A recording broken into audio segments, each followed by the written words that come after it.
தானியேலை சிங்கங்களின் கைக்கு தப்புவித்த அவரே தப்புவிக்கிறவரும் ரட்சிக்கிறவரும் வானத்திலும் பூமியிலும் அடையாளங்களையும் அற்புதங்களையும் செய்கிறவர். அல்லேலூயா. சத்தமான ஒரு அல்லேலூயா சொல்லுவோம். ஆமென். தப்புவிக்கிறவர், ஆமென். தப்புவித்தவர், தப்புவிக்கிறவர். ஸ்தோத்திரம். இந்த 4 மாதம் வரைக்கும், இந்நாள் வரைக்கும் நம்மை தப்புவித்தவர் இனிமேலும் நம்மை தப்புவிப்பார். கரங்களை தட்டி நல்லா ஹல்லேலூயா. இனிமேலும் எல்லாவற்றுக்கும் நம்மை தப்புவித்து நம்மை நடத்துவார். கொரிந்தியர் புஸ்தகத்தில் 2 கொரிந்தியர் 1:9-10 பவுல் இப்படியாய் சொல்லுகிறார். எடுத்து வாசிங்க. இதே வார்த்தையை நாம் பார்க்கும்போது வேகமாக டக்கு டக்குன்னு வாசிக்கணும். 2 கொரிந்தியர் 1:9-10. நாங்கள் எங்கள் மேல் நம்பிக்கையாயிராமல் மரித்தோரை எழுப்புகிற தேவன் மேல் நம்பிக்கையாய் இருக்கத்தக்கதாக மரணம் வரும் என்று நாங்கள் எங்களுக்குள்ளே நிச்சயித்திருந்தோம். அப்படிப்பட்ட மரணத்தினின்றும் அவர் எங்களை தப்புவித்தார், இப்பொழுதும் தப்புவிக்கிறார், இன்னும் தப்புவிப்பார் என்று அவரை நம்பி இருக்கிறோம். ஆமென். அல்லேலூயா. மரணமே வருகிறதா இருந்தாலும் நிச்சயத்திருந்தாங்களாம். ஆனால் அப்படி இருந்தும் மரணத்திலிருந்து அவர் என்ன பண்ணாராம்? தப்புவித்தார், தப்புவிக்கிறார், தப்புவித்தாராம். இப்பவும் தப்புவிச்சுக்கிட்டு இருக்கிறார். அல்லேலூயா. இனிமேலும் என்ன செய்வாராம்? இனிமேலும் தப்புவிப்பார். அல்லேலூயா. கரங்களை உயர்த்தி ஸ்தோத்திரம். அல்லேலூயா. அப்ப யாரை ஆண்டவர் தப்புவிக்கிறார்? யாரை ஆண்டவர் எல்லா சூழ்நிலையிலும் காப்பாற்றுகிறார்? தப்புவிக்கப்படுவது என்பது பெரிய விஷயம். சேர் உள்ள தள்ளிப்படுத்தும். தப்புவிக்கப்படுகிறார் என்று சொல்லுகிற காரியம் பெரிய விஷயம். ஒரு விஷயத்திலிருந்து நம்ம தப்புவிக்கப்படலை, காப்பாற்றப்படலைன்னா அங்கேயே நம்ம வாழ்க்கை முடிஞ்சிடும். அது எதுவாக இருந்தாலும் சரிதான். ஸ்தோத்திரம். அல்லேலூயா. எந்த சத்துருடைய சூழ்ச்சிகள் இருந்தும் தேவன் ஒருவேளை நம்ம தப்புவிக்கவில்லை என்றால், தேவன் நம்மை காப்பாற்றவில்லை என்றால், ஒருவேளை இன்றைக்கு நாம் இந்த இடத்தில் நிற்பதே பெரிய விஷயம்தான் இல்லையா? இங்கே நிற்கிறதே தேவன் நம்மை தப்புவித்ததுனால தான் நின்று கொண்டு இருக்கிறோம். ஸ்தோத்திரம். அல்லேலூயா. அப்ப தொடர்ந்து தேவன் நம்மை தப்புவிக்கிறவராக இருக்கிறார். ஸ்தோத்திரம். அல்லேலூயா. அப்ப அது யாருக்கு செய்கிறார்? அதே தானியேல் புஸ்தகத்தில் தானியேலுடைய சம்பவத்தை குறித்து தான் அங்கே அந்த ராஜா எழுதினதை நாம் பார்க்கிறோம். தானியேலுக்குள்ள இருந்த காரியம் என்ன? தானியேலை ஏன் ஆண்டவர் தப்புவித்தார் அப்படின்னு அந்த கடைசி சம்பவத்தில் ஒரு 3 காரியங்களை நம்ம பார்த்து ஜெபிப்போம். ஒன்று, இடைவிடாமல் ஆராதிக்கிறவர்களை தேவன் தப்புவிக்கிறார். இடைவிடாமல் தேவனை ஆராதிக்கிற ஜனம். எப்படி?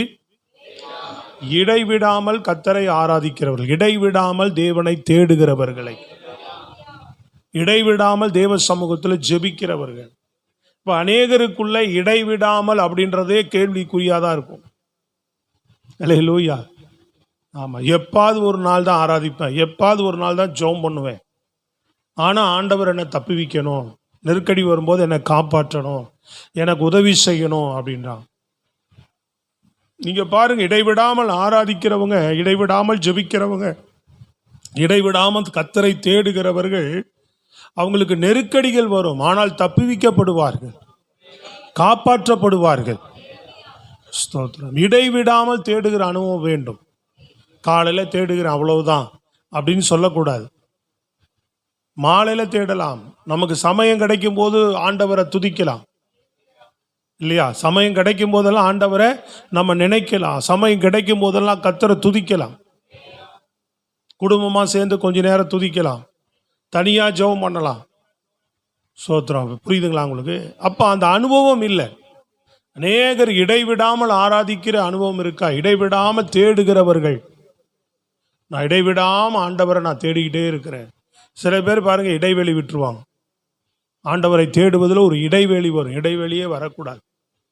படம் போடும்போது இடைவேளை போடுறான்ல, அல்லேலூயா, அது மாதிரி என்ன இருக்கக்கூடாது. தேவனிடத்துல மாத்திரம் தூரத்தை நம்ம இது பண்ணவே கூடாது. தேவனோடு நெருங்கி இருக்கிற அனுபவம் தான் எப்பொழுதும் தேடுவது. எப்போவுமே தேவனிடத்துல நெருங்கியே இருக்கிற ஒரு அனுபவம் நமக்கு தேவை. நல்ல சபைக்கு வந்துக்கிட்டே இருந்தால் டப்புன்னு சில பேர் அப்படி சுலபமாவாங்க பாருங்க. ஸ்தோத்திரம். அல்லேலூயா. வெள்ளிக்கிழமை கூட்டத்தில் பார்க்க முடியாது, செவ்வாய்க்கிழமை கூட்டத்தில் பார்க்க முடியாது, இடையில ஜெப ஊழியங்களில் பார்க்க முடியாது. தினமும் தனிப்பட்ட ஜெபம் இருக்காது. அப்போ தனிப்பட்ட ஜெபம், தனிப்பட்ட இப்படி சபை கூடி வருகிறதுல வருகிற தேடுதல்கள் இடைவிடாமல் வருஷ கணக்கில் நாள் கணக்கில் நான் இடைவிடாமல் கர்த்தர் என்ன பண்ணிட்டு தான் இருக்கிறேன், தேடிக்கொண்டே இருக்கிறேன். அவங்களுக்கு உதவி செஞ்சுட்டே இருப்பார் ஆண்டவர். அப்படிப்பட்ட பிள்ளைகளை ஒரு நாள் கைவிட மாட்டார். தம்மை தேடுகிறவர்களை, தம்மை நினைக்கிறவர்களை. கஷ்டப்படுறாங்க சில பேர், ஜெபிக்கணும்னாவே அது கஷ்டமா என்றாங்க. தேவனோடு இருப்பது உங்களுக்கு கடினமா இருந்தால் அது எவ்வளவு பெரிய வருத்தத்துக்குரிய காரியம். தேவனோடு இருப்பது, இந்த தானியேல் ஏன் இடைவிடாமல் ஆராதிக்கிறவன் சொல்லி யார் சாட்சி கொடுக்குறாங்கன்னா, ராஜா சாட்சி கொடுக்குறான். வாசிங்க 6ஆம் அதிகாரத்தில் 20வது வசனத்தில் வாசிங்க.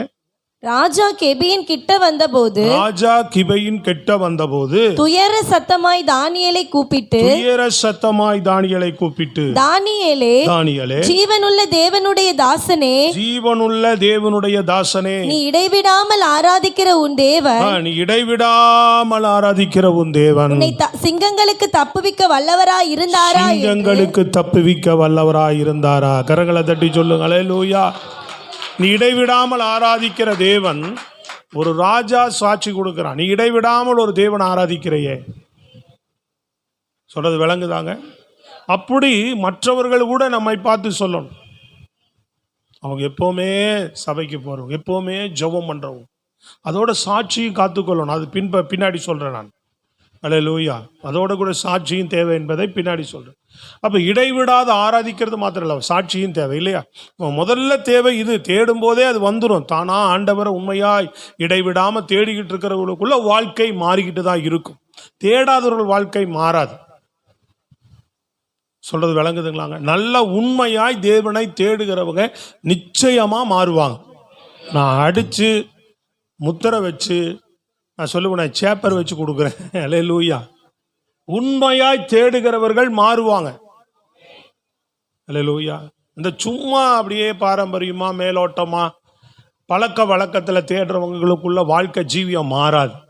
தேவனிடத்தில் அன்பு கூர்ந்து தேடும் போது, தேவன்கிட்ட கிட்ட போகும்போது அவர் யாருன்னு தெரியும்ல நமக்கு. உலகத்திலே சொல்றான், நீ யார்கிட்ட பழகுறியோ அவங்களுடைய சுபாவம் உனக்கு வந்துருன்னு சொல்றாங்களா இல்லையா?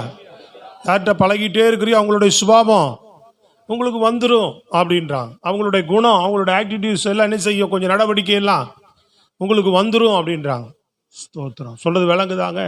சில பேர் பார்க்கும்போது சில பேர் அப்படி சொல்லுவாங்க, அவங்கள பார்த்தா அவங்கள மாதிரியே பண்ணுறேன், அவங்கள மாதிரியே இருக்கிறேன். சில பேர் அப்பா அம்மா மாதிரியே சைகையெல்லாம் இருக்கும், நடவடிக்கை. சில ஃப்ரெண்ட்ஸுகிட்ட பழகும்போது, சில நண்பர்கள்ட்ட பழகும்போது இல்லையா, சிலரோட ஒட்டி பழகும்போது அவங்களோட இயேசுவோடு இருந்தவங்களை பார்த்து என்ன சொல்கிறாங்க, இவர்கள் இயேசுவோடு இருந்தவர்கள் என்றான். அப்போ அந்த காரியம் வந்துடும். ஆண்டவர்கிட்ட போகும்போது அந்த குணம் தானாக வந்துடும். ஐயோ இவர் இப்படிப்பட்டவர் அப்படின்னு. சும்மா எப்படி தேடுவான்? துணிகரமாக தேட முடியுமா? தேட மாட்டாங்க, தேட முடியாது. அப்போ வேற என்னவோ நடக்குது. அல்லேலூயா. ஒழுங்காக தேடாமல் இருக்கலாம், இருதயபூர்வமாக தேடாமல் இருக்கலாம், அர்ப்பணிப்போடு தேடாமல் இருக்கலாம். உண்மையாக தேடுனா அந்த எண்ணம் வரும், நான் மாறணும், இயேசுவை போல மாறணும். அப்போ பாரம்பரியமாக தேடுறேன், அவ்வளவுதான். தேடணும் அப்படின்னு சொல்கிறாங்க, தேடுறேன். ஆனால் தேடுகிறவர்கள், தன்னை உண்மையாய் தேவனை தேடுகிறவர்கள் தங்களை மாற்றிக்கொள்ளுவார்கள் இல்லையா?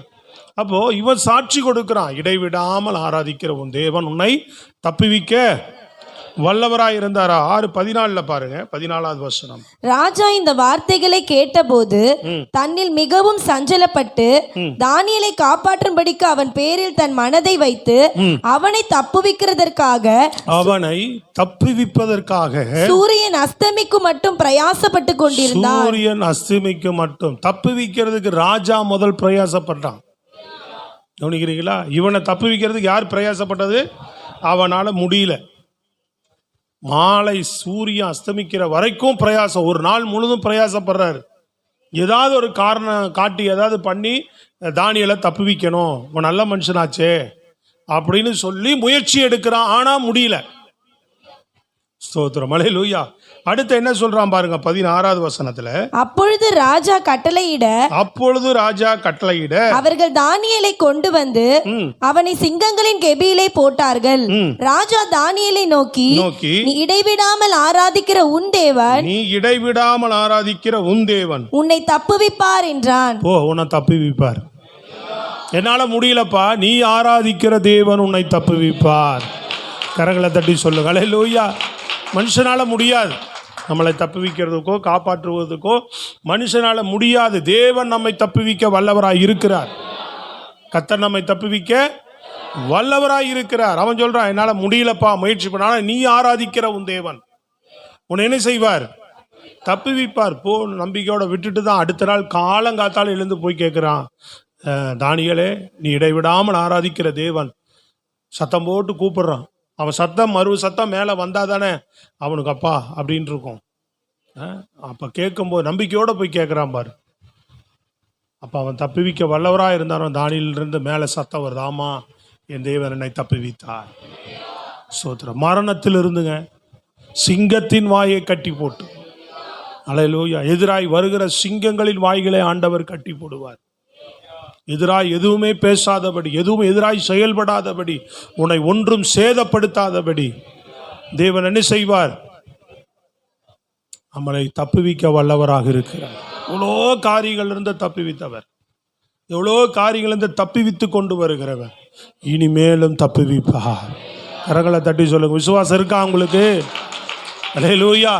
இதுவரைக்கும் அதான் சொல்ல, இதுவரைக்கும் நடத்தினவர் அப்படின்றாங்கல்ல, இதுவரைக்கும் உதவினவர், இதுவரைக்கும் என்னை ஆசீர்வதித்தவர், இதுவரைக்கும் எனக்கு அற்புதம் செய்தவர், இதுவரைக்கும் என்னை வழி நடத்தினவர், இதுவரைக்கும் என்னோடு கூட இருந்தவர், இன்றைக்கும் என்னை ஆசீர்வதிக்கிறார், இன்றைக்கு என்னை வழி நடத்துகிறார், இன்றைக்கு எனக்கு அற்புதம் செய்கிறார், இன்றைக்கு என்னை காப்பாற்றுகிறார், இன்றைக்கு என்னை தப்புவிக்கிறார், நாளைக்கும் அதை செய்ய வல்லவராய் இருக்கிறார்.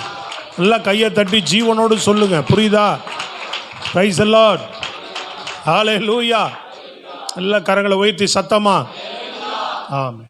இந்த ஒரு விசுவாசம் நமக்கு தேவை. அல்லேலூயா. ஆராதிக்கிற பிள்ளைகள் தான் அது. அதை நீங்கள் மெயினில் வைங்க, அதை சிந்தையில் வைங்க. அப்போ இடைவிடாமல் ஆராதிக்க தேடுங்க, இடைவிடாமல் தேவனுடைய சமூகத்தில் ஜெபிக்க முயற்சி பண்ணுங்க, இடைவிடாமல் கர்த்தரை தேடிக்கிட்டே இருங்க. நினைங்க, அவரை வேலையில் இருக்கும்போது நினைங்க. ஸ்தோத்திரம். அல்லேலூயா. அதிகாலையிலேருந்து தேடுங்க. சபை கூடி வருகிறதுல தேடுறதுக்கு எவ்வளோ உங்களால் முடியுமோ அவ்வளவா தேடி வாங்க. ஞாயிற்றுக்கிழமை போனால் அடுத்த ஞாயிற்றுக்கிழமை தான் வருவேன் அப்படின்னு சொல்லக்கூடாது. இடைப்பட்ட நாட்களில் அதுக்கு தான் சபையில் ஆராதனைகள் கூட்டங்களை வைக்கிறோம்.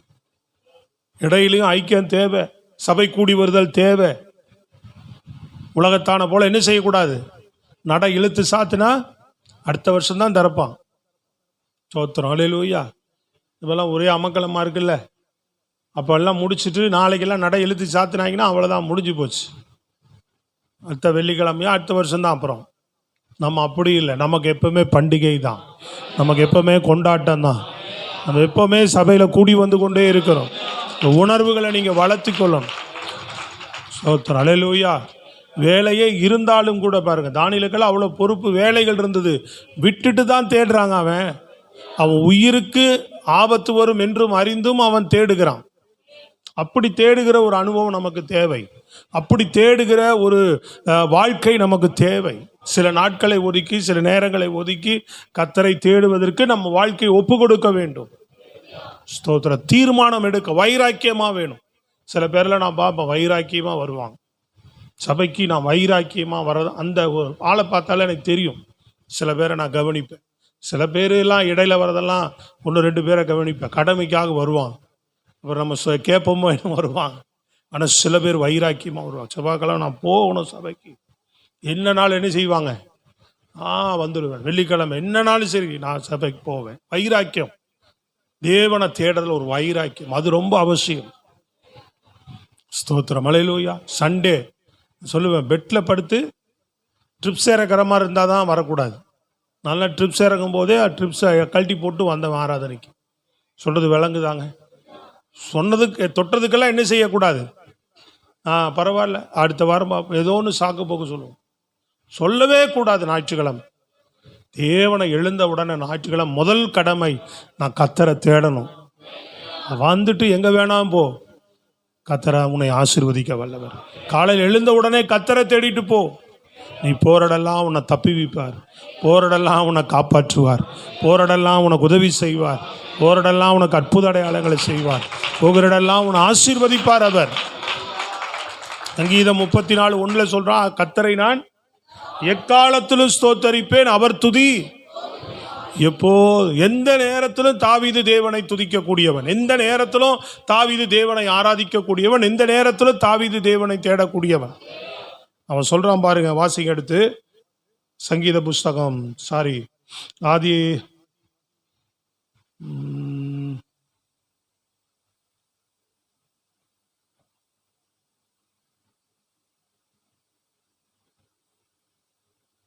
18 தலைப்பு வாசிங்க. ராக தலைவனுக்கு ஒப்புவிக்கப்பட்ட சங்கீதம். கர்த்தருடைய தாசன், 18 தலைப்பு. கர்த்தருடைய தாசனாகிய தாவீது இந்த பாட்டின் வார்த்தைகளை கர்த்தர் தன்னுடைய எல்லா சத்துருக்களின் கைக்கும் சவுலின் கைக்கும் நீங்களாக்கி விடுவித்த நாளிலே பாடினது. எல்லாருடைய கையிலிருந்து அவனை தப்புவிக்கும் போது பாடின பாட்டா. தாவீதை எவ்வளவு இடத்துல இடைவிடாமல் தேவனை தேடுகிற தாவீதனுடைய வாழ்க்கையில எல்லாவற்றிலிருந்து அவனை தொடர்ந்து தப்புவித்துட்டே வந்தார் ஆண்டவர். ஸ்தோத்திரம், அல்லேலூயா. ஒருவருமே அவர் மேல் கை போடக்கூடாத அளவுக்கு அவனை தப்புவித்தார், அவனை காப்பாற்றினார், அவனுக்கு உதவி செய்தார், அவனை ஆசீர்வதித்தார், அவனுக்கு அற்புத அடையாளங்கள் பார்த்துக்கிட்டே வரலாம். அவன் எப்படிப்பட்டவன்? இடைவிடாமல் ஆராதிக்கிறவன், எக்காலத்திலும் தேவனை ஸ்தோத்தரிக்கிறவன். எக்காலத்துல எப்படி உங்களுக்கு இந்த இடைவிடாமல் ஆராதிக்கிறவனா எப்படி சொல்லப்படுது? நெருக்கமான நேரத்திலும், தனக்கு மரணம் வரும் என்று அவனுக்கு நிர்ணயிக்கப்பட்டிருக்கிற நேரத்தில், ஆராதிக்க கூடாத நேரத்தில், ஜெபிக்க கூடாத நேரத்தில் அவன் ஜெபிக்கிறான். அதுதான் இடைவிடாமல் ஆராதிக்கிற அனுபவம். தாவீது சவுல் துரத்தும் போதும் சரி, அப்சலோம் துரத்தும் போதும் சரி, அவனுக்கு நெருக்கங்கள் வரும்போதும் சரி, பிரச்சனைகள் வரும்போதும் சரி, எல்லா சூழ்நிலைகளையும் ஆண்டவரை தேடினவன் அவன். எல்லா நேரத்திலும் ஆண்டவர் சமூகத்தில் துதிக்கிறவன், எல்லா நேரத்திலும் ஆண்டவர் சமூகத்தில் ஜெபிக்கிறவன். சங்கீதங்கள் எல்லாம் அவ்வளவு காரியங்கள் இருக்கு, எடுத்து பார்த்தீங்கன்னா தெரியும். இப்போ எல்லா நிலையிலுமே நீங்கள் தேவனை தேடிக்கொண்டே இருக்கணும். அப்போ கர்த்தர் உங்களை காப்பாற்றுவதற்கு, உங்களை தப்புவிப்பதற்கு அவர் வல்லவராக இருக்கிறார். மரணத்தின் பிடியிலிருந்து உங்களை காப்பாற்ற வல்லவராக இடைவிட அவரை ஆராதிக்கிறத நிறுத்துறதுக்கு தான் உனக்கு நிறைய நடக்கும். அவர் சமூகத்தை தேடுவதை தடை செய்வதற்கு சத்துரு பல சூழ்ச்சிகளை கொண்டு வருவான். ஸ்தோத்திரம், புரியுதா உங்களுக்கு? இடைவிடாமல் ஆராதிக்கணும், இடைவிடாமல் ஜெபிக்கணும், இடைவிடாமல் அர்ப்பணிக்கணும். சொல்றது விளங்குதாங்க? பிரைஸ் தி லார்ட், அல்லேலூயா. அப்போஸ்தலர் நடபடிகளில் பாருங்க, 27ஆம் அதிகாரம் 44வது வசனம். வேகமா வாசிக்க பார்ப்போம்.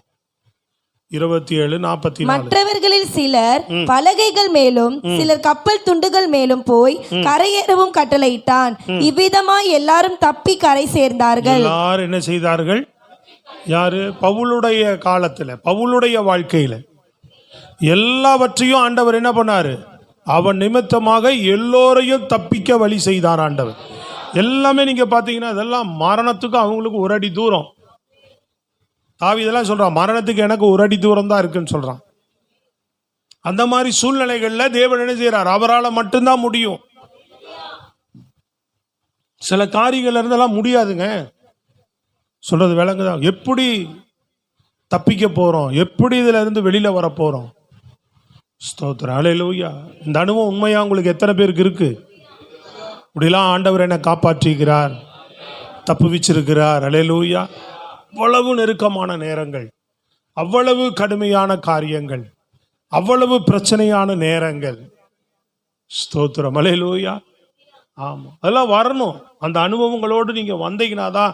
இந்த அனுபவங்கள் ஒன்றுமே, எந்த அனுபவமே இல்லாதவங்க பாருங்க, அதுதான் கஷ்டம் எப்போவுமே. ஏன்னா அவங்க தன்னை எதோடும் தன்னை வருத்தி கொள்ளவே மாட்டாங்க, எதோடு தன்னை இணைத்து கொள்ளவே மாட்டாங்க, பொருத்தி கொள்ளவே மாட்டாங்க, பிரச்சனைகளுக்குள்ள தங்களை மாட்டிக்கொள்ளவே மாட்டாங்க. அப்படின்னு சொன்னால் நல்லது தான். சில விஷயங்களில் நம்ம தலையிடணும், அந்த பாரத்தை ஏற்றுக்கொள்ளணுன்ற அக்கறையே வராது. குடும்ப பொறுப்பு ஏற்றுக்கொள்ள மாட்டாங்க. புரியுதா உங்களுக்கு? சில விஷயங்களில் தங்களுடைய பாரங்கள் எடுத்து சுமந்து கொள்ள மாட்டாங்க. சபை இருக்குன்னா சபையோடு சேர்ந்து சில காரியங்களை, சில பொறுப்புகளை, சில விஷயங்களை எல்லாத்துல இணைஞ்சு அதனோடு சேர்ந்து கலந்து அந்த பாரத்தை சுமக்கிறாங்க. பார்த்தீங்களா? சில பேருக்கு தானா தனக்குன்னு ஒரு பாரம் மாதிரி வந்துடும். குடும்ப பொறுப்புகள், குடும்ப காரியங்கள். சோத்திரம், விளங்குதான் உங்களுக்கு? சில பேர்லாம் அதெல்லாம் இருக்காது. ஏதோ காசை கொடுத்தோம், இல்லை காசை கொடுத்தாரு, வாங்கினோம், சாப்பாடு செஞ்சோம், கொடுத்தா செய்ய போகிறேன், இல்லைன்னா இல்லை. அல்லேலூயா. அதுவும் சாப்பிட்டு வெந்ததை சாப்பிட்டு விதி வந்தால் சாக போகிறோன்னா அப்படி தான் ஓட்டுவாங்க நிறைய பேருடைய வாழ்க்கை. எதுலேயுமே தங்கள் என்ன பண்ண மாட்டாங்க. சில பேர் வழியாக போய் மாட்டிக்கொள்றது உண்டு, அது வேற. சொல்கிறது புரியுங்களா? அது மாதிரிலாம் இருக்கக்கூடாது. மாரன்றியாக போய் என்ன செய்கிறது, ஏதாவதுல போய் சிக்கலில் மாட்டிக்கொள்றது, தேவையில்லாமல் போய் மாட்டிக்கொள்றது, அந்த மாதிரி போய் செய்யக்கூடாது. நம்ம வாழ்க்கையில் எதிர்பாராத வருகிற சில சிக்கல்கள், சில நெருக்கடிகள், சில தவிர்க்க முடியாத சூழ்நிலைகள், இதுல எல்லாம் பவுலை பார்த்து ஆண்டவர் சொல்ல, உன்னை தப்பி வைக்கிறேன், உன் மூலமாக இங்கே இருக்கிற எல்லாரையும் தப்பி வைப்பேன்னு சொன்னார். அதே போல் எல்லாரும் தப்பி கரை சேர்ந்தார்கள் என்று சொல்லப்பட்டது. நம்மை தப்பி கரை சேர பண்ணுகிறவர் விளங்குதாங்க. ஜீவனோடு சொல்ற புரியுதா உங்களுக்கு? சோத்திரம். அல்லேலூயா. ஆமாம். அந்த அனுபவங்களை நீங்கள் திரும்பி பார்க்கணும். எப்பொழுதுமே உங்கள் வாழ்க்கையில் என்ன செய்யணும்? இந்த அனுபவங்களை திரும்பி பார்க்கிறவர்களாக இருக்கணும். என் வாழ்க்கையில் கடந்த நாட்களில், கடந்த காலங்களில் எந்தெந்த சூழ்நிலைகளெல்லாம் இருந்த ஆண்டவரை என்னை தப்புவித்து என்னை கொண்டு வந்தீரே, என்னை தப்புவித்து காப்பாற்றினீரே. சொல்கிறது விளங்குதாங்க. இந்த சூழ்நிலையில் நான் தவறினா என் வாழ்க்கை அவ்வளோதான், ஃபினிஷ், முடிஞ்சுது. என் வாழ்க்கை அதோடு அவ்வளவுதான். ஆனால் அதிலெல்லாம் என்ன தப்பு வைத்தீங்களா, இதில் என்ன தப்பு வைத்தீங்களா, இதெல்லாம் நினைத்து நினைத்து ஆண்டவருடைய சமூகத்தில் நீங்கள் கர்த்தரை துதிக்கிறவர்களாகவே இருக்கணும், நன்றி சொல்லுகிறவர்களாகவே இருக்கணும்.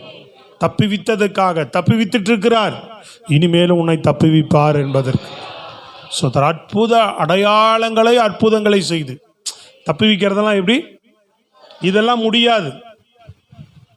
பவுலும் சீலாவை எப்படிப்பட்டால் இடைவிடாமல் ஆராதிக்கிறாள். பவுல் எப்படிப்பட்ட நேரத்தில் அடித்து தொழு மரத்தில் கட்டி விட்டுருக்க போது காயங்களோடு, பசியோடு, பட்டினியோடு, இரவு நேரத்தில் வெளிச்சம் இல்லாத இடத்துல, சிறைச்சாலைக்குள்ள கட்டப்பட்ட நிலையில் கர்த்தரை ஆராதித்து தேவ சமூகத்தில் தேவனை தேடினவன். இங்கே தான் ரெஸ்ட் கிடச்சிருக்குன்னு நினைக்கிறான் அவன். ஹலோ, இப்போதான் ரெஸ்ட் கிடச்சிருக்கு எனக்கு, ஓடிட்டே இருக்கிறான் சுவிசேஷ ஊழியமா. அடித்து உள்ளே போட்டு கட்டி வச்சு அமைதியாக இருக்குது, நல்லா இருக்குடான்னு சொல்லி என்ன பண்ணுறான் அவன்? எப்படி தேடுறான் பார்த்தீங்களா? சோத்திரம். அல்லேலூயா. சமயம் கிடைக்கும் போதெல்லாம் அப்பா சமூகத்தில் உட்காரும். சோத்திரம். விட கேப்பு முடிஞ்ச வரைக்கும் நம்ம அதை ஃபுல் பண்ணுறதுலையே பார்க்கணும், கேப்பு விட்டுறக்கூடாது. நேற்று எனக்கு ஒரு ஊழியம் 3:30 மணிக்கு ஒருத்தர் வர சொல்லி, 3 மணிக்கு வர சொல்லியிருந்தார். 3லேருந்து 3:30 வரைக்கும் ஒரு சின்ன போர்டு மீட்டிங், ஒரு 5 பாஸ்ட் வராங்க, அதுக்காக என்ன வர சொல்லியிருந்தார். நான் இங்கே 2 மணிக்கு, வியாழக்கிழமை எப்போ 2 மணிக்கு வந்துடுவேன். இவர் 3 மணிக்கு வர சொல்கிறாரு. 3:30, இதில் வேறு எனக்கு அரை மணி நேரம் அடிபடுமே. 3:30னா அப்படி இப்படி 1 ஹவர் போய்ட்டு 4 ஆகிட்டு நான் ரிட்டர்ன் வர்றதுக்கு. அப்போ அது வரைக்கும் நான் என்ன செய்கிறது? பல யோசனைகள் மத்தியில் பேசாமல் வீட்டில் உட்காந்து, இங்கே வந்துட்டு மறுபடியும் பூட்டிட்டு நான் போயிட்டு வர்றதுன்னா தாமதமாகும். வீட்டிலே உட்காந்து 2லேருந்து 3 வேதம் படிச்சுட்டு, பைபிள் படிச்சுட்டு, 3 மணிக்கு போய் அவரை சந்தித்து 3:30 மணிக்கு முடித்து 3:15 வந்து 3:45 வந்து 4 மணிக்கு ப்ரேயரில் உட்காந்து 4 to 6 எனக்கு 2 மணி நேரம் ப்ரேயரு 20 நிமிஷம் மாதிரி தான் போச்சு நேற்று. இல்லையா? சொல்லுங்க பார்ப்போம். வந்து அங்கே போயிட்டு முடிச்சுட்டு வந்து உட்காந்தா 2 மணி நேரம் 20 நிமிஷம் மாதிரி தான் போச்சு எனக்கு. இதுக்குள்ளே போயிடுச்சா, மணி 6 ஆயிடுச்சா அப்படின்னு தான் பார்க்க வேண்டியதாக இருந்தது. 6 மணிக்கு முடித்து ஆண்டவர் கொடுத்த வார்த்தையை, செய்தி எடுத்துட்டு, ஸ்தோத்திரம். அல்லேலூயா. ஆமாம். அந்த மீத கிடைச்சா கொஞ்சம் கேப், ஒரு 7:15 ஒரு 8, 8:15 வரைக்கும் புக்கு படிக்கலாம் அப்படின்னு சொல்லி கொஞ்சம் நேரம் எடுத்து புஸ்தகங்களை ஒரு 3-4 பேஜ், அது எவ்வளோ பிரயோஜனமாக இருக்கும். படிச்சுட்டு 8, 8:15 பூட்டி கிளம்பியாச்சு. ஒரு 6 மணி நேரம் 7 மணி நேரம். சோத்திரம். மலையிலையா? சொல்லுங்க பார்ப்போம். இப்படி கர்த்தரோடு நடக்க கற்றுக்கொள்ளணும். இருந்தால் தான் உள்ளான மனுஷன் பலப்பட்டுக்கிட்டே வருவான். சத்தமாக சொல்லுங்க. நல்ல கரங்களை உயர்த்தி பலத்தோடு கொஞ்சம் அப்படியே போனால் உங்களுக்கு நேரம் போய்கிட்டே இருக்கும். டைம் ஒன்றும் வேலை இல்லைன்னா கொஞ்சம் ரெஸ்ட் எடுக்கணும். உடனே ரெஸ்ட் எடுத்திங்கன்னா தான் தேவனை தேடுறதுக்கு ஃப்ரீனஸ் வரும். நான் அதனால தான் கொஞ்சம் ரெஸ்ட் எடுப்பேன் எப்போவுமே. ஓவரானாலும் உங்கள் வந்து கொட்டாய் விட்டு தூங்கிட்டு இருக்கக்கூடாது, சோர்வோடு தேடக்கூடாது. இப்போ கூட செய்தி ஆகும்போது கண்ணு மூடிக்கிட்டே இருக்கிறீங்க பாரு சில பேர். சோத்திரம். எங்கிருந்தா வருமோ அது. இதை முதல்ல நீ ஜெயிச்சாதான் உனக்கு வெற்றி வாழ்க்கையே வரும். ஒரு நாள் இல்லை ஒரு நாள் நீ எதுலேயுமே நிற்க முடியாது கர்த்தருடைய காரியத்தில். இப்படிப்பட்ட ஆளுகள்லாம் நிற்க மாட்டாங்க. சும்மா தம் கட்டி வேணா நிற்கலாம், தம் கட்டி நிற்பாங்க தெரியுமா சில பேர். அப்படிதான். உண்மையாக தேடுனா என்னைக்கு நிற்க வைப்பார். கத்தரை தேடலாம், ஊழியம் செய்யலாம், அவரை மகிமைப்படுத்தலாம். சும்மா அதெல்லாம் ஒரு தெளிவு வேணும் நமக்கு. கர்த்தர் சமூகத்துக்கு வந்தால் இப்படி தான் ஆண்டவரை தேடணும். இங்கே வந்து அசதியோடு, ஆண்டவர் சொல்கிறார்ல, அசதியோடு, பலவீனத்தோடு, நசல் கொண்டதை, ஊனமானதை இதெல்லாம் செய்யாதேன்னு சொல்கிறார் ஆண்டவர். ஏங்க அடித்து கட்டி வச்சிருக்கும் போது அவன் நல்லா ஆராதிக்கிறான், நீ ஃப்ரீயாக இருக்கும்போது உற்சாகமாக ஆராதிக்க வேண்டாமா, தேட வேண்டாமா? இங்கே வந்து தூங்கி தூங்கி வலிஞ்சா எப்படி? இல்லையா? சத்தமாக சொல்லுங்கள், கையை உயர்த்து. பிரைஸ் தி லார்ட், அல்லேலூயா. கிடைக்கப்படுகிற இடை நேரங்களில் நீங்கள் என்ன செய்யணும்? நான் உங்களுக்கு எப்பவுமே சொல்லுவேன், ஊழியம் செய்கிறார் இவர் தேடலாம். நான் வந்து கடுமையான வேலை செய்த நாட்களில் நான் ஆண்டவரை தேடினதை விட நான் இப்போ தேடுறது கம்மி. நான் 21 வயதுலேருந்து 30 வயது வரைக்கும் 9 ஆண்டுகள் நான் ஒரு விசுவாசியாக இருந்து தான் கர்த்தரை தேடி இருக்கிறேன். ஸ்தோத்திரம், அல்லேலூயா. 30வது வயசில் தான் முழு நேரம் ஊழியத்துக்கு வந்தேன், ஃபுல் டைமாக வந்தது. அப்போ இந்த 9 ஆண்டுகள் நான் தேடினதை விட நான் ஃபுல் டைமாக வந்து நான் கர்த்தரை தேடுகிற நாட்கள் குறைவு தான். எனக்கு தெரிஞ்சு அப்போ தேடினதை விட இப்போ தேடுறது கம்மி. உட்காந்தா விடிய விடிய ஜெபம் பண்ணுவோம். 10 மணி நேரம் 12 மணி நேரமெல்லாம் தேவ சமூகத்தில் 10 மணி நேரம் 12 மணி நேரம். ஒரு பாஸ்டர் கேட்பாங்க, எவ்வளோ நேரம் பைபிள் படிக்கிறீங்க அப்படின்னு. நான் 10 மணி நேரம். 10 மணி நேரம் படிக்கிறீங்களா? 5 மணி நேரம் படிக்கிறீங்களா அப்படிமா. இப்போ என்னால் படிக்க முடியல. விளங்குதாங்க? நான் பாட்டு உட்காந்து மதியம் உட்காந்து படித்தேன்னா படிப்பேன். ஒரு நாள் காலையில் உட்காந்து சாயந்தரம் நைட்டு 9 வரைக்கெல்லாம் படிச்சிருக்கேன். இங்கே உட்காந்து படிச்சிருக்கு. இந்த சர்ச்சுக்கு இங்கே வந்து ஒரு நாள் படிச்சிருக்காரு. வெடிய ஒரு நாள் ஆண்டவர் என்னை படிக்க வச்சார். வெடிய உட்காந்து இங்கே ப்ரேயர் கூடி ஜெபம் பண்ணோம். வந்த புதுசு இங்கே ஃபஸ்ட்டு வந்த வருஷத்தில் நவம்பரோ டிசம்பர்லேயோ உட்காந்தோம் ஜெபத்துக்கு. சகோதரர்களெல்லாம் வர சொல்லி ஜெபம் பண்ணிவிட்டு நான் பின்னாடி போய் உட்காந்து சகரியா புஸ்தகம் தான் இப்போ எடுத்து லாஸ்ட்டாக அந்த பழைய ஏற்பாட்டில் எடுத்து படிக்க ஆரம்பித்தேன். புதிய ஏற்பாடு வெளிப்படுத்தல் முடிச்சுட்டு வெடிய காலில் அப்படியே வீட்டுக்கு கிளம்பி போயிட்டேன். சொல்றது விளங்குதாங்க?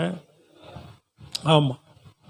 அப்போ தான் தேவன் நமக்கு அந்த சத்தியத்தை விளங்கி பண்ணுறார். தேவனை ஆர்வமாக அன்பாக தேடினதான் வெளிப்பாடு கிடைக்கும், வெளிச்சம் கிடைக்கும். அல்லேலூயா. சொல்லுவாங்கள்ல, என்ன விவண்டாவாதம் பண்ணுறேன், வேதத்தில் முரண்பாடாக பேசுகிறவன், கள்ள உபதேசத்தில் இருக்கிறவன், சரியான உபதேசத்தில் இருக்கிறான், எவன் வந்து கேள்வி கேட்டாலும் அவனுக்கு தெளிவாக பதில் சொல்லி சத்தியத்தை சொல்லக்கூடிய ஞானத்தையும் கிருபை தயவாக ஆண்டவர் எனக்கு கொடுத்துருக்கிறார். அந்த நம்பிக்கை எனக்குள்ளே இருக்குது. எவனாவது வந்து கேள்வி கேட்டால் நமக்கு ஒன்றும் தெரியாது அப்படின்ற மாதிரி இல்லை. ஒரு அல்லேலூயா சத்தமாக சொல்லுங்க பார்ப்போம்.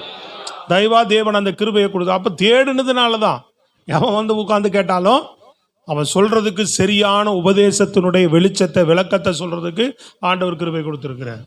சும்மா அறகுறையாக தெரிஞ்சு வச்சுருக்குறோம் அப்படின்னு இன்னும் தேடிக்கிட்டே தான் இருக்கிறோம், இன்னும் வாச்சிட்டு தான் இருக்கிறோம், இன்னும் ஆராதிச்சுக்கிட்டு தான் இருக்கிறோம், இன்னும் ஜெபம் பண்ணிக்கிட்டு தான் இருக்கிறோம். அல்லேலூயா சத்தமாக சொல்லுங்கள். Price the Lord. அப்போ இடைவிடாமல் நம்ம கர்த்தரை தேடும் போது, இடைவிடாமல் கர்த்தரை நினைக்கும் போது நம்ம அவரை தப்புவிப்பார். நம்ம யோசேப்பை தப்புவித்தார் பார்த்தீங்களா? அடித்து கொல்லணும்னு திட்டம் போட்டுட்டான், முடிவு பண்ணிட்டான் அவன். ரூபன் என்ன செய்தானா, இவனுடைய சகோதரர் கைக்கு தப்புவிக்கணும்னு முயற்சி பண்ணான். அவனால் முடியல. ஆனால் அடுத்த ஒரு வாய்ப்பு கிடைக்குது. யூதா முயற்சி பண்ணுறான். என்ன சொல்கிறான், இவனை கொன்று ரத்த பழியை நம்ம மேலே வரதை விட இவனை பேசாமல் விலைக்கு வித்தரலாம், காசாவது நமக்கு கிடைக்கும் அப்படின்னு ஒரு சாக்கு போக்கு சொல்லி சகோதரரை சமாதானப்படுத்தி அவன் கொல்லப்பட வேண்டியவனை உயிரோடு இன்னொருத்தருக்கு தூக்கி எடுத்து, புரியுதா, சகோதரர் கொல்லணும்னு முடிவு பண்ணிட்டான். ஆனால் கர்த்தர் காப்பாற்ற வல்லவராக இருந்தார், அவனை தப்புவிக்க வல்லவராக இருந்தார். பிரைஸ் தி லார்ட், அல்லேலூயா. அது மாதிரி நம்ம தேடுகிற பிள்ளைகளை யாரை கொண்டாகிலும் எப்படியாகிலும் எந்த சூழ்நிலையிலாகிலும் தேவன் உன்னை உதவி செஞ்சுட்டே இருப்பார், உன்னை தப்புவிச்சுட்டே இருப்பார், உன்னை காப்பாற்றிக்கிட்டே இருப்பார், நமக்கு அனுகூலமாக இருந்துக்கிட்டே இருப்பார். அதனால் எதையும் நம்ம பார்க்க தேவையில்லை, ஆண்டவரை பார்த்து அவரை தேடிக்கிட்டு போயிட்டே இருப்போம். இடைவிடாமல் அவரை தேடிக்கிட்டே இருப்போம். இதுவரை உதவி செய்தவர் இனிமேல் எனக்கு உதவி செய்வார், இதுவரை என்னை தப்புவித்தவர் இனிமேல் என்னை தப்புவிப்பார், இதுவரை என்னை காப்பாற்றினவர் இனிமேல் என்னை காப்பாற்றுவார். சொல்லுங்களேன் வாயை திறந்து. இனிமட்டும் என்னை ஆசீர்வதித்தவர் இனிமேல் என்னை ஆசீர்வதிப்பார், இதுவரைக்கு அற்புத அடையாளங்களை செய்தவர் இனிமேலும் எனக்கு அற்புத அடையாளங்களை செய்வார். அல்லேலூயா சத்தமாக சொல்லுங்க. அதனால் கர்த்தரையே தேடுகிறத கற்றுக்கொள்ளும். இரண்டாவது அவனுக்குள்ள காணப்பட்ட காரியம் பாருங்க, குற்றமற்ற வாழ்க்கை. தானியேல் 6:22. சிங்கங்கள் என்னை சேதப்படுத்தாதபடிக்கு தேவன் தம்முடைய தூதனை அனுப்பி அவைகளின் வாயை கட்டி போட்டார். அதேனென்றால் அவருக்கு முன்பாக நான் குற்றமற்றவனாய் காணப்பட்டேன். ராஜாவாகிய உமக்கு முன்பாகவும் நான் நீதிகேடு செய்ததில்லை என்றான். என்ன காரணம் சொல்றான் அவன்? அதுக்கு பாத்தீங்களா, இன்னொருத்தன் சொல்றான் இடைவிடாமல் ஆராதிக்கிற தேவனுடைய தப்பு. ஆமா, அப்படி செய்யறார். ஆனா இவனுடைய வாழ்க்கையில் என்ன இருக்கு? தேவனுக்கு முன்பாக குற்றம் இருந்தா எப்படி ஆண்டவர் காப்பாற்ற முடியும்? அவங்ககிட்ட தவறு இருக்கிறவன தேவன் என்ன செய்ய மாட்டார்? காப்பாற்ற மாட்டார். நீதிகேடு இல்லை என்னிடத்துல குற்றம் இல்லைன்னு சொல்லுகிறான் அவன். ஸ்தோத்திரம், அல்லேலூயா. இரண்டாவது நான் சொல்லுகிறேன், முதல்ல இடைவிடாமல் தான் சொன்னேன். இடைவிடாமல் ஆராதிக்கிற பிள்ளைகளுடைய வாழ்க்கையில் என்ன வேணும்? குற்றமற்ற வாழ்க்கை, நீதிகேடு இல்லாத வாழ்க்கை, அநீதி இருக்கக்கூடாது. ஸ்தோத்திரம், அல்லேலூயா. நீதி உள்ள வாழ்க்கை காணப்பட வேண்டும். நம்ம இடத்துல என்ன வாழ்க்கை காணப்படணும்? நீதி உள்ள வாழ்க்கை நம்ம இடத்துல காணப்பட வேண்டும். அநீதி இருக்கக்கூடாது. உண்மையா இருந்து பாருங்க. தேவனை இடைவிடாமல் ஆராதிச்சு தேடி நீங்க குற்றமற்ற வாழ்க்கை வாழ்ந்து பாருங்க. பொல்லாப்பு செய்யக்கூடாதுங்க. குற்றமான காரியங்களுக்கெல்லாம் உங்க கைகளை நீட்டாதீங்க. சொல்றது விளங்குதா? யாருடைய குற்றத்துக்கு நீங்க ஒப்பு கொடுக்காதீங்க. இன்னொருத்தருக்கு யாராவது நீங்க போக மாட்டீங்க, சத்துருவங்களை வம்புல இழுப்பான் பாருங்க. யாராவது மூலமா அவங்களுக்கு இவங்களுக்குன்னு ஏதாவது உங்களை வம்புக்கு இழுப்பான். நீங்க அவங்களுக்காக போயிட்டு என்ன பண்ணாதீங்க, நிக்காதீங்க. அந்த சகோதரி எஸ்தர் இருக்கும்போது சொல்லுவேன், அவங்க அம்மா ஊரெல்லாம் வட்டி கொடுத்துரும். உதவிக்கு யாரை கூப்பிடும்? எஸ்தரை கூப்பிடும். எஸ்தர் முதல்ல வட்டிக்கு விட மாட்டேன்னு விட்டுருச்சு. ஆரம்பத்தில் சத்தியத்தை சொல்லும் போதே அது வட்டிக்கு விட்டு இருந்தால்தான் நிப்பாட்டிருச்சு. பிறகு அவங்க அம்மா கூப்பிட்றாங்கன்னு என்ன பண்ணுமா? எனக்கு இதெல்லாம் தெரியாது. அப்புறம் தான் என்கிட்ட சொல்லாமல் இதெல்லாம் சொல்லணும் சபைக்கு. எப்போவுமே சில பேர் ரொம்ப ராங்காக நடக்கிறாங்கன்னா கன்ஃபார்மாக தெரிஞ்சால் சபைக்கு தெரியப்படுத்தணும். ஊழியக்காரன்ட்ட சொல்லணும். சொல்லவே இல்லை என்கிட்ட. எல்லாம் கதை முடிஞ்சதுக்கப்புறம் சொல்கிறாங்க, இவங்க இப்படி அவங்க அப்படி இருந்தாங்க. என்ன கூப்பிட்டு போய் என்ன பண்ணுறது? எல்லாரையும் திட்ட வைக்கிறது. எஸ்தரும் கூட சேர்ந்து திட்டுறது. கடைக்காரனை, போனவன் வந்தவன், கஷ்டப்படுறவங்க, ஏழைகளை. இது எப்படி தேவன் ஏற்றுக்கொள்ளுவார்? நாளாக அவங்களுக்கு அந்த பழக்கம் வந்துருச்சு. இது மாதிரி ஏதாவது ஒரு தேவையற்ற பிரச்சனைகளுக்கு என்ன பண்ணுவாங்க? உங்களை நீ வா கொஞ்சம் பேச அப்படின்னு உன்னை கொண்டு போய் விடுவாங்க. நீ நின்று பேசி குற்றத்தை உன் மேல வாங்கி கொள்ளாத. சோத்ரம், அல்லேலூயா. சத்தமா சொல்லுங்க. சொந்த பந்தத்தில் கூட நடக்கலாம். இது அக்கா தங்கச்சிகிட்ட நடக்கலாம், அப்பா அம்மாட்ட நடக்கலாம். அம்மா பேசாது, நீ கொஞ்சம் பேசன்னு உன்னை பேச விட்டுருவாங்க. பேசுன புரியுதா உங்களுக்கு? விளங்குதாங்க? உன்னை கொண்டு வந்து இழுத்து விட்டுருவாங்க ரோட்டில். உடனே நீங்கள் என்ன செய்யணும்? ஆமாம், என்ன விஷயம் என்ன ஏதுன்னு கேட்டு அங்கே தேவ பிள்ளைகளாக சமாதானத்தை முடிக்கிறதுக்கு பார்க்கணும். இல்லைன்னா எனக்கு வேலை இருக்குன்னு சொல்லிட்டு ஒதுங்கி போயிடணும். அங்கே போய் நின்று என்ன பண்ணக்கூடாது? அவங்களுக்காக நீ போய் பேசி குற்றத்தை உன் மேலே நீ வாங்கி கொள்ளக்கூடாது. நான் சொல்கிறது விளங்குதா இல்லையாங்க? ஆமாம். எந்த விதத்திலுமே தவறான காரியங்களை செய்வதற்கோ, குற்றமற்ற வாழ்க்கை, குற்றம் இருந்தா ஆண்டவர் என்ன பண்ண மாட்டார்? தானியேலை தான் சொல்லுகிறான். தானியேலுடைய வாழ்க்கையில நீங்க எடுத்து பாருங்க. 1 சாமுவேல் 24:11-12 சொல்றான் பாருங்க. வேகமா வாசிங்க. என் தகப்பனை பாரும், என் கையில் இருக்கிற உம்முடைய சால்வையின் தொங்கலை பாரும். உம்மை கொன்று போடாமல் உம்முடைய சால்வையின் தொங்கலை அறுத்து கொண்டேன். என் கையிலே பொல்லாப்பும் துரோகமும் இல்லை என்றும். என் கையில் என்ன இல்ல? பொல்லாப்பும் இல்ல, துரோகமும் இல்ல. உனக்கு நான் குற்றம் செய்யவில்லை, உனக்கு நான் எந்த குற்றமும் செய்யவில்லை என்றும் அறிந்து கொள்ளும். நீரோ என் பிராணனை வாங்க அதை வேட்டையாடுகிறீர். கர்த்தர் எனக்கும் உமக்கும் நடுநின்று நியாயம் விசாரித்து கர்த்தர் தாமே என் காரியத்தில் உமக்கு நீதி சரி கட்டுவாராக. நீதியை தேவன் சரி கட்டுவார். கையை தட்டி சொல்லுங்க பாப்போம். நல்லா விளங்குதா உங்களுக்கு? குற்றம் இல்லாம வாழ்ந்தீங்கன்னா தேவன் நீதியை உங்களுக்கு சரி கட்டுவார். ஆமா, நீதி நடக்கும் உங்க வாழ்க்கையில. நீதி வெளிப்படும். அதனால தேவ பிள்ளைகள் நாம எந்த இடத்துல என்ன செய்யக்கூடாது? குற்றத்துக்கு நம்ம இடம் கொடுக்க கூடாது. புரியுதுங்களா? தவறான காரியங்களுக்கு நீங்க என்ன செய்யக்கூடாது? சகாப் சொல்லக்கூடாது. குற்றவாளியா இருக்கக்கூடாது. சோத்திரம், அல்லேலூயா. தவறான காரியங்களை செய்யக்கூடாது. தவறான விஷயங்களை போய் நிற்கக்கூடாது. ஆமென். இதுல எல்லாம் கவனமா இருக்க வேண்டும். அடுத்தவங்க பொருள் மேல ஆசைப்படக்கூடாது. திருட்டு, களவு, புரியுதா உங்களுக்கு? இதெல்லாம் இருக்கக்கூடாது. அடுத்தவங்கள, நீதியா இருக்கிறவங்கள, உண்மையா இருக்கிறவங்கள குற்றம் சாட்டி பேசிட்டு இருக்க கூடாது. சில பேர் பாருங்க, வீடு வீடா போய் என்ன பண்றது, குற்றம் சாட்டி பேசிக்கிட்டே இருப்பாங்க யாராவது பத்தி. சொல்றது விளங்குதாங்க? இதுக்குன்னே ஒரு ஆவி உன்னை தேடி தேடி வரும், உன்னை கூப்பிட்டுக்கிட்டே இருக்கும். எதுக்கு? உன்னை குற்றவாளி ஆக்கிறதுக்கு. அவன் குற்றவாளி எல்லாமே அதுக்கு இப்படி பேச வச்சுதான் பிசாசு கொண்டாடுவான். 2 பேர் சேர்ந்து நீதியை பேசணும். 2 பேர் பேசிக்கொள்வார்கள், கர்த்தரை கவனித்து கேட்பாராம். சொல்றது விளங்குதாங்க? ஆளாளு வீடு வீடா போய் அவங்க அப்படி இவங்க இப்படி, இது அப்படி அது அப்படி இது எப்படி உட்காந்து பேசினா உருப்படுமா? குற்றம் மேல் சுமரும். அல்லேலூயா. குற்றம் வரும், பேசக்கூடாது. ஒரு விசுவாசியை பற்றி பேசக்கூடாது. குடும்பத்தில் நம்ம ஆட்களை பற்றி பேசக்கூடாது. சொல்றது விளங்குதாங்க? எனக்கு தெரிஞ்சு 100க்கு 99 100% கூட சொல்லலாம் நான். ஆமாம், எனக்கு இருக்கிற ஒரு பழக்கம், 99% குடும்ப ஆட்களை அவங்கள சீக்கிரம் யாரையும் என்ன செய்ய மாட்டேன், மற்றவர்கள்ட்ட எவ்வளவு காரியம் இருந்தாலும் வாய் திறந்து சொல்லிடவே மாட்டேன். சொல்றது விளங்குதாங்க உங்களுக்கு? அந்த பழக்கம் தேவை உங்களுக்கு. விளங்குதா இல்லையா? சத்தமா சொல்லுங்க. ஓ, நல்ல கைகளை உயர்த்தி பலமா. ஆமாம், அந்த பழக்கம் தேவை. இதே பழக்கமாக என்ன பண்ணக்கூடாது, போய் உட்காந்து மனைவி பேசுனா என்ன பண்ணோம், பேசாத, வாயை மூடு. இதே பொழப்பா போச்சு உனக்கு. போராடலாம், அவங்க இப்படி ஆக்கும் இவங்க இப்படி ஆக்கணும் கதை பேசினேங்கிற. என்னையும் சேர்ந்து என்ன செய்கிற கூட்டு வந்து, அப்போ என்ன ஆகும், கணவன் மனைவி சேர்ந்து தான் வந்து பேசிட்டு போகிறாங்கன்னு ஆகிடும். உண்மையிலே உனக்கு சேர்ந்து தான் அந்த பழி வந்துடும். உண்மையிலையும் சேர்ந்து தான் என்ன ஆகிடும், அந்த பழி வந்துடும். அதனால வேண்டாம், யாரை பற்றி பேசி என்ன செய்யக்கூடாது. இவங்களா ஐயோ நம்மளை பற்றி குறை சொல்லுவாங்க, நம்மளை பற்றி திட்டி பேசுவாங்க, நம்மளை 4 பேர்கிட்ட தப்பாக சொல்லி விட்டுருவாங்க. அப்படி பேசக்கூடாது. சோத்திரம், அல்லேலூயா. தவறான காரியம் அது. சொல்றது விளங்குதாங்க? ஊரூரா, வீடு வீடா, தெரு தெருவா, பார்க்கறாள்கிட்டையெல்லாம் பஞ்சாயத்து வைக்கக்கூடாது. சோத்திரம், அல்லேலூயா. ஆமாம், சில பேர் என்ன பண்ணுவாங்க, பிள்ளைகளை பற்றியே மற்றவர்கள்ட்ட போய் குறை சொல்லிவிட்டே இருப்பாங்க. ரொம்ப மோசமாக குறை சொல்லுவாங்க.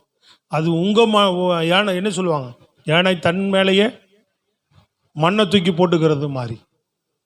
சோத்திரம், அல்லேலூயா. தான் குடும்பத்தை பற்றி, மருமகளை பற்றியோ மகனை பற்றியோ என்ன செய்யக்கூடாது, பேசக்கூடாது. வெளியில் யார்கிட்டையும் சொல்லக்கூடாது, என்னன்னாலும் சொல்லக்கூடாது. நல்லா செஞ்சாலும் நல்லா செய்யறட்டும் சொல்லக்கூடாது. குறை சொல்லி என்ன பண்ணக்கூடாது, பேசக்கூடாது. எல்லாம் குற்றமாயிடும். அது நாளைக்கு உங்களுக்கு தான் தப்பா போகும். ஸ்தோத்திரம், அல்லேலூயா. சொல்லுங்க, சத்தமா சொல்லுங்க. குற்றமில்லாத வாழ்க்கை எல்லா விதத்திலுமே நீங்க வாழ வேண்டும். உண்மையா வாழ வேண்டும், சத்தியத்தோடு வாழ வேண்டும், தேவ பயத்தோடு வாழ வேண்டும். குற்றமற்ற வாழ்க்கை இருந்தா கர்த்தர் நிச்சயம் உன்னை காப்பாற்றுவார். சொல்றது விளங்குதாங்க? யோபுவை பார்த்து இவன் மேல குற்றம் இருக்குது, அதனாலதான் உனக்கு இவ்வளவு கஷ்டம்ட்டான். புரியுதா உங்களுக்கு? அவன் தன் நீதியை எப்படி நான் வெளிப்படுத்த போறேன் அப்படின்னு சொல்லிட்டு புலம்பி அழுதுட்டு அவர் விட்டுட்டார். ஆண்டவர் வந்து இறங்கி பதில் செஞ்சாரா? அவன் நீதியை விளங்க பண்ணினாரா? அவரோட உண்மையை விளங்க பண்ணினாரா? அவன் குற்றம் இல்லாதவன்றதை விளங்க பண்ணினாரா? நான் சிநேகத்தை தான் சொல்லிட்டாரு, உங்கள்கிட்ட தான் குற்றம் இருக்கு, உங்க பேச்சில் தான் குற்றம் இருக்குதுன்ட்டார். சொல்றது விளங்குதாங்க? நல்ல சத்தமா கையை உயர்த்தி சொல்லுங்க, நல்லா முழு பலத்தோடு. அல்லேலூயா. ஆம், குற்றமில்லாத வாழ்க்கை, நீதிகேடு இல்லாத வாழ்க்கை, இதெல்லாம் தான் கர்த்தர் நம்மகிட்ட விரும்புகிற காரியம். யோசேப்பு என்ன சொன்னான்? சிறைச்சாலையில் என்ன சொல்றான் பானபாத்திரக்காரனை பார்த்து? இவ்விடத்திலே நான் அடிமையாய் விற்கப்பட்டு சிறையில் இருப்பதற்கு என்னிடத்துல எந்த குற்றமும் இல்லை. நீங்க போய் வாழ்வடைந்திருக்கும் போது என்ன பண்ணுங்க, எனக்கு கொஞ்சம் நினைச்சருளுங்க, எனக்கு உதவி செய்து இவ்விடத்துல தான் விடுதலை ஆக்கி விடுங்கன்னு கேட்டான். நான் எந்த குற்றமும் செய்யல. செஞ்சா நான் குற்றம் செஞ்சா உள்ள வந்தான் இல்லைங்க. ஸ்தோத்திரம், எந்த குற்றமும் அவன்கிட்ட இல்லை. குற்றம் செய்து வந்தா ஆண்டவர் காப்பாற்ற மாட்டார், குற்றம் செய்து வந்தா ஆண்டவர் தப்பி வைக்க மாட்டார். ஸ்தோத்திரம், அல்லேலூயா. நீதி கேட்டிருந்த ஆண்டவர் தப்பி வைக்க மாட்டார். தேவனை தேடுகிற பிள்ளைகளுக்குள்ளாக குற்றமில்லாத வாழ்க்கை வேண்டும், நீதி உள்ள வாழ்க்கை வாழ வேண்டும். சத்தமா கையை உயர்த்தி சொல்லுங்களேன். காத்துக்கொள்ளுங்க, தெய்வ பிள்ளைகள் இதெல்லாம் காத்துக்கொள்ளும். தேவன் அடையாளங்களினால் அற்புதங்களினால் உனக்கு உதவி செய்துட்டே வருவார். எப்படி வருவார் ஆண்டவர்? அடையாளங்களும் அற்புதங்களும். உன்னை தப்புவிக்கிறதுல என்ன இருக்கும்? தேவன் அடையாளங்களினாலும் அற்புதங்களினாலும் உன் வாழ்க்கையில் அவர் கிரியை செய்து உன்னை தப்புவிப்பதற்கு வல்லவராயிருக்கிறார். உனக்கு அற்புதம் செய்வார். அவர் அற்புதமாக தான் இருக்கும் லைஃப். சோத்திரம், அல்லேலூயா. இடைவிடாமல் தேடுற குற்றமற்ற வாழ்க்கையில உனக்கு வருகிற நெருக்கங்கள், ஆபத்துகள், பாதிப்புகள், சூழ்நிலைகள் எல்லாவற்றிலும் இருந்து அவர் காப்பாற்றிக்கிட்டே வருவார், தப்புவித்து கொண்டே வருவார் அவர். ஸ்தோத்திரம், அல்லேலூயா. நல்லா உற்சாகமா சொல்லுங்க பார்ப்போம். ஆமென். மூன்றாவது காரியம், அதே தானியேல் 6:23 வாசிங்க பார்ப்போம். அப்பொழுது ராஜா தன்னில் மிகவும் சந்தோஷப்பட்டு தானியேலை கெபியிலிருந்து தூக்கிவிட சொன்னான். அப்படியே தானியேல் கெபியிலிருந்து தூக்கிவிடப்பட்டான். அவன் தன் தேவன் பேரில் விசுவாசித்திருந்தபடியால் அவனில் ஒரு சேதமும் காணப்படவில்லை. எப்படி இருந்தான்? விசுவாசம் உள்ளவனாக இருந்தான். சோத்திரம். முதல்ல எப்படிப்பட்டவன்? இடைவிடாமல் ஆராதிக்கிறவன். இரண்டாவது, குற்றமற்ற வாழ்க்கை, நீதிகேடு இல்லாத வாழ்க்கை. அல்லேலூயா. மனிதர்களுக்கு முன்பும் தேவனுக்கு முன்பாம். மூன்றாவது என்ன இருக்கு அவன்கிட்ட? விசுவாசங்க. தேவன் மேல விசுவாசம். உண்மையா இருக்கிறோம், நம்ம தேவனை தேடுறோம், தேவனை நம்பி இருக்கிறோம். தேவன் என்னை தப்புவிப்பார், தேவன் என்னை காப்பாற்றுவார், தேவன் எனக்கு உதவி செய்வார், தேவன் எனக்கு எல்லா அற்புதங்களையும் செய்வார், என்னை கொண்டு செய்ய வேண்டியதை செய்து முடிப்பார். சொல்லுங்கள் அல்லேலூயா. எனக்கு உபகாரமாக இருப்பார், எனக்கு உதவியாக இருப்பார், எனக்கு நன்மையாக இருப்பார், என்னை மேன்மையாக தான் வைப்பார், என்னை அற்புதமாக தான் நடத்துவார், என்னை ஆசீர்வாதத்தோடு தான் நடத்துவார், எனக்குன்னு ஏதாவது ஒரு வாசலை திறப்பார், எனக்குன்னு ஏதாவது ஒரு வழியை திறப்பார், எனக்கு ஏதாவது ஒரு காரியத்தை செய்வார். ஒன்றும் உற்சாகமாக வரமாட்டேங்கிறது. ஒரு அல்லேலூயா ஆமென். ஸ்தோத்திரம், அல்லேலூயா. Sound praise the Lord. சொல்றது புரியுதா இல்லையா உங்களுக்கு? ஆமாம். தேவன் நம்மை அப்படி நடத்தக்கூடியவர். விசுவாசம் அதிகமா தேவை. இன்னைக்கு விசுவாச குறைச்சல் அதிகமா இருக்குங்க. சோத்திரம். ரெண்டாவது என்ன இல்லை, தப்பிவிக்காம போறதுக்கு காரணம் என்ன இருக்க மாட்டேது? ஆராதிக்கிறான் ரைட்டு, கொஞ்சம் உண்மையாகவும் இருக்கிறாங்க ரைட்டு, கடைசியில் என்ன இருக்காது தெரியுங்களா? விசுவாசம் இருக்காது. ஐயோ சாக போகிறோம் அப்படின்றோம். யாரு சொன்னா? டக்குன்னு சொல்லுங்க, யார் சொன்னது? பேதுரு. ஐயோ சாக போகிறோம். அற்ப விசுவாசியே, ஏண்டா சந்தேகப்பட்டேன்னு கேட்டார். ஐயோ என்ன ஆகுமோ, ஐயோ என்ன ஆகுமோ, ஐயோ என்ன ஆகுமோன்னு சொல்லாத. ஐயோ ஒண்ணுமே ஆகாது. சோத்திரம், அல்லேலூயா. ஐயோன்னு சொன்னால் நீ என்ன சொல்லு? ஒன்றும் ஆகாது. நம்மளோடு இருக்கிறவர் பெரியவர். உலகத்தில் அவன் சொல்றான்ல, கேஎஸ்சியா உடன் ஊழியக்காரன், எவரும் பேர் போடலாங்க. எலிசாவினுடைய வேலைக்காரன் போட்டிருக்கு இல்லையா? காலையில் டீ வாங்க வெளியில் போகிறார். சோத்திரம். காலையில் எழுந்து என்ன பண்ணுறாரு? வேலைக்காரன் டீ வாங்க போகிறாரு வெளியில். எலிசா கூடாரத்தில் படுத்திருக்கிறார். வெளியில் வந்து பார்த்தா என்ன இருக்கு? அதிகாலையில் எல்லாம் எதிரி சீரியா படை இராணுவம் நிற்கி. இராணுவமே நின்னா எப்படி இருக்கும் பாருங்க. லட்சக்கணக்கான பேர் வந்து சுற்றி நிற்கிறான். ஆயிரக்கணக்கான பேர், லட்சக்கணக்கான பேர். ஐயோ, இவர் எப்பவுமே என்ன பண்ணுவார்? சீரியாவுக்கு எதிராக நம்ம ராஜாக்கு ஆலோசனை, அதான் சுத்து போட்டாங்க போல நம்மளை அப்படி உள்ள போய், ஐயோ என் ஆண்டவனை என்ன செய்வோம்? பெரிய ராணுவடே அமைதியார். சோத்திரம், அல்லேலூயா. சொன்னாரா இல்லையா? அங்க அவர்களோடு இருப்பதை பார்க்கலாம், நம்மோடு இருக்கிறவர்கள் அதிகம் அப்படின்னா சுற்றி வரோம் பாரு. நம்மை சுற்றி அவங்க எதிரி வர்றதுக்கு முன்னாடியே தேவன் நமக்கு ஒரு அக்கினிமயமான ரதங்களை, இராணுவ சேனைகளின் தேவனாய் கத்தரவர், சேனைகளின் தேவனாய் கத்தருங்க, நமக்கு ஒரு பாதுகாப்பு இறக்கி வச்சிருக்கிறார். ஆமென், ஹல்லேலூயா. சத்துரு நமக்கு விரோதமா ஒரு களத்தை வைக்கிறான்னா, நமக்கு துணையா யுத்தம் பண்றதுக்கு யார் நிற்கிறா? தேவனுடைய சேனை நமக்கு எப்பொழுதும் நிற்கிறது. ஆமா, தேவன் உதவி செய்யறதுக்கு எப்பொழுது இருக்கிறார். ஒரு வாசல் உனக்கு சத்துரு மூடுறான்னு நினைக்கிறான்னா, கத்தர் இன்னொரு வாசல் உனக்கு திறக்கிறதுக்கு அவர் ரெடியா இருக்கிறார் கூட. சொல்றது விளங்குதாங்க? இந்த விசுவாசம் வேணும். ஜெபிக்கணும்.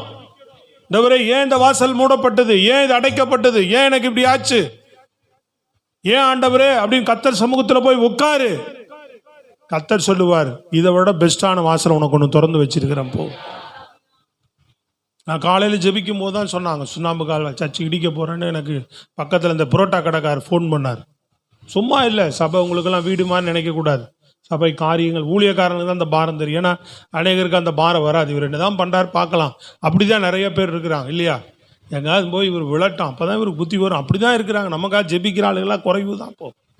சோத்திரம். சில பேர் தான் உண்மையாக ஜெபிப்பாங்க, நேசிப்பாங்க. சில பேர்லாம் இவர் ஓவராக பேசுகிறார், சத்தியத்தை சொன்னோம் ஓவராக பேசுகிறாருன்னு சொல்லிடுவாங்க.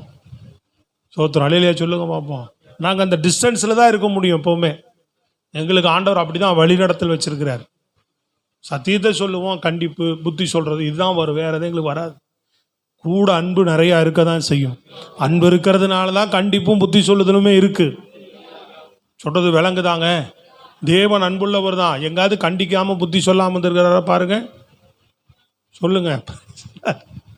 அல்லேலூயா, சத்தமாக சொல்லுங்க.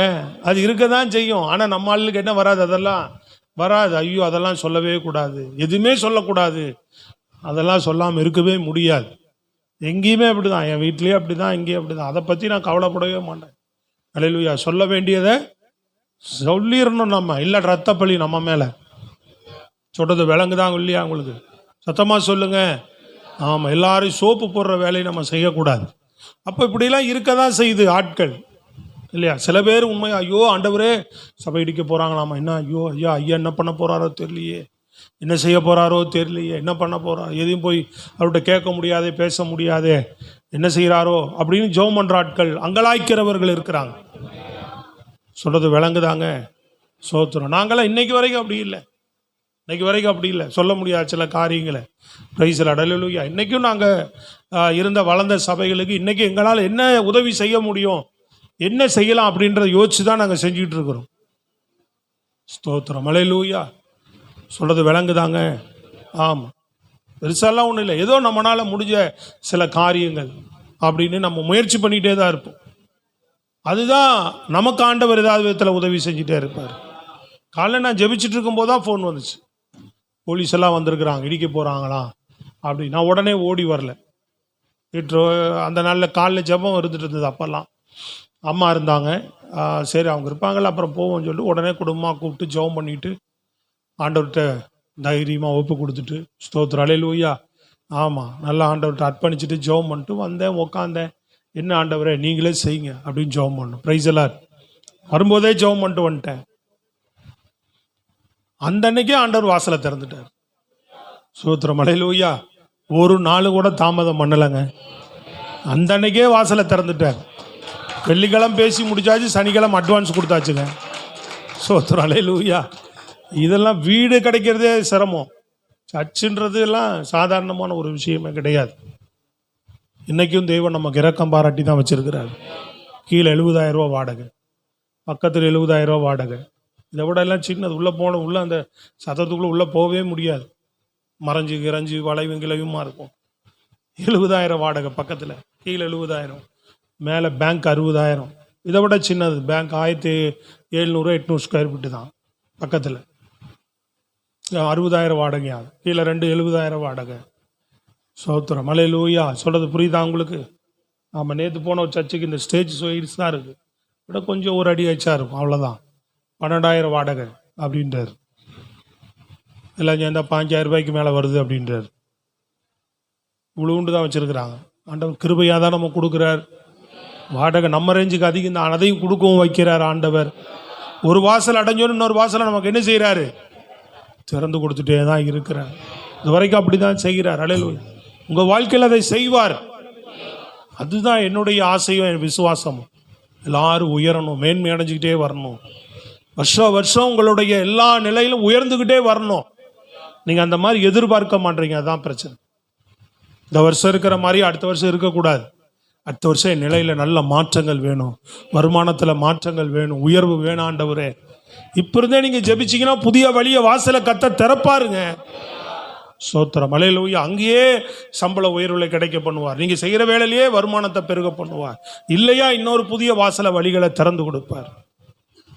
சொல்கிறது விளங்க. அதை குற்றமற்ற உண்மையாக நம்ம வாழ்ந்து விசுவாசத்தோடு நீங்கள் சொன்னீங்கன்னா கர்த்தர் செய்வாருங்க. அதெல்லாம் சொல்லுங்களேன், நல்லா கையை உயர்த்து செய்யுங்க. ஆண்டவரே வருகிற வருஷத்தில் என்ன செய்யணும்? ஒரு லக்கு ஒரே 10,000 சம்பாதிக்கிறார், அடுத்த வருஷமே எனக்கு 1,00,000 வேணும்னு கேட்காத. அல்லேலூயா. 10,000னா அடுத்த வருஷம் எனக்கு 20,000 இருக்கணும் ஆண்டவரே. 50,000னா எனக்கு என்னவா இருக்கணும்? 1,00,000, 70,000, 1,00,000 மாறணும் என் வருமானம். எப்படி செய்வாருன்னு தெரியாது எனக்கு. நீங்க செய்யுங்க ஆண்டவரே. ஏன்னா நாட்கள் கூட கூட விலைவாசிகள் எல்லாமே என்ன பண்ணுது? எல்லாம் கூட்டிட்டு தானே போகுது. அற்புதம் செய்யுங்க. ஆமீன். கிரியை செய்யுங்க. வாசலை திறங்க, வழிகளை திறங்க, உதவி செய்யுங்க, செய்வீங்க. விசுவாசியாது இருந்தால் கெட்டு போயிருப்பேன். யார் சொல்றா? யாரோ சொல்லிட்டு போறார். சொல்லுங்க. தாவீது சங்கீதம் 27 கடைசி வசனத்துக்கு முன்னாடி என்ன சொல்றான்? நன்மையை காண்பேன் என்று, இந்த பூமியில நான் நன்மையை காண்பேன் என்று ஒருவேளை நான் விசுவாசியாது இருந்தால் கெட்டு போயிருப்பேன் அப்படின்னு என்ன சொல்றார்? விசுவாசித்தேன் அதனால கெட்டு போகல அப்படின்றார். நல்லா தான் கையை தட்டி சொல்லுங்க. என்ன செஞ்ச? விசுவாசித்தேன் அதனால கெட்டு போகலன்றாருங்க. ஐயோ, நல்ல பலமா ஒன்றும் மண்டையில ஏறுதா இல்லையா? சோத்திரம். அல்லேலூயா. அதனால விசுவாச வாழ்க்கையை அதிகப்படுத்துங்க. விசுவாசம் உங்களுக்கு உங்களை எல்லா சூழ்நிலையும் தப்புவித்து உங்களை காப்பாற்றி உங்களுக்கு உதவி செய்து உங்களை ஆசீர்வதித்து உங்களை அடுத்த கட்டத்துக்கு கொண்டு போயிட்டே இருக்கும்.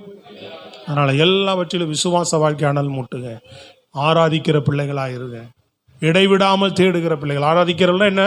இடைவிடாமல் தேடுகிறவன். அவன் ஜபம் தான் பண்ணான், ஆனால் ஆராதிக்கிறவன். ஆராதனை, ஜபம், தேடுதல், இடைவிடாமல் எப்பொழுதுமே ரெகுலராக நான் ஜபம் பண்ணிட்டே. காலையில் ஜபம் நிற்காது.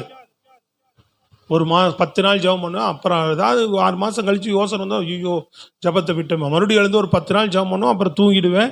அப்புறம் ஒரு 6 மாதம் கழிச்சு மறுபடியும் ஜபத்தில் எழும்புவேன். அப்படி இருக்கக்கூடாது. தினமும் இடைவிடாமல் ஜபிச்சுக்கிட்டே இருப்பேன். சபை கூடி வருகிறது எந்த சூழ்நிலை என்ன செய்ய மாட்டேன்? ஒருத்தரை போல நிற்கிறதும் வரதும் போகிறதும் அப்படி இருக்க மாட்டேன். இடைவிடாமல் நான் தேடிக்கொண்டே தான் இருப்பேன். குற்றமற்ற வாழ்க்கை. நல்ல முடிஞ்ச கூடுமான வரைக்கும் நீங்கள் என்ன பண்ணோம்? உங்களை அறிவுக்கு தெரிஞ்ச எந்த தவறான விஷயங்களுக்கு உங்களுக்கு இடம் கொடுக்காம வாழ்க்கையை காத்துக்கொள்ள. 3வது விசுவாசத்தை நீங்கள் அதிகமாக காத்துக்கொள்ளும் போது தேவன் உங்கள் வாழ்க்கையை அற்புதங்களினாலும் உங்களை தப்புவிக்கிறது மாத்திரமல்ல, உங்கள் வாழ்க்கையை அடையாளங்களினாலும் அற்புதங்களினாலும் உங்களை நடத்துவார். இந்த மாதம் முழுதும் இதுவரைக்கும் நம்மை தப்புவித்து நடத்தினவர் இனிமேலும் அப்படியே நடத்துவார்.